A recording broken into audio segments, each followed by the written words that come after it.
આજે રાજકોટ ત્રિકોણબાગ ખાતે કોંગ્રેસ દ્વારા રસ્તો રોકી અને અમિત શાહ હાય હાયના નારા લગાવી ઉગ્ર વિરોધ કર્યો. ડોક્ટર બાબા સાહેબ પર ગૃહમંત્રી અમિત શાહના વિવાદિત નિવેદન મામલે વિરોધ કરવામાં આવ્યો.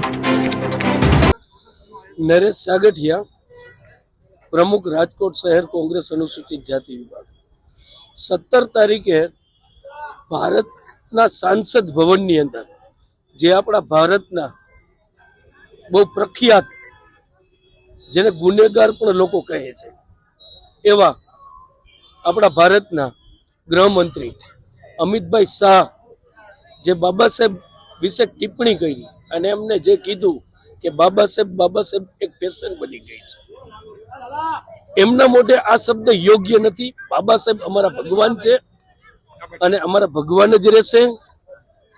એટલે બાબા સાહેબ વિશે જે એને ટિપ્પણી કરી, એમને એ ખ્યાલ નથી કે આપ જે સમયે જે પરિસ્થિતિમાંથી પસાર થયા એ બાબા સાહેબની કલમમાંથી પસાર થયા હતા. બાબા સાહેબે જે કાયદા ઘડ્યા હતા અને એક કાયદાની કલમમાંથી આપ પસાર થયા છો, એ આપને કદાચ નહીં ખ્યાલ હોય.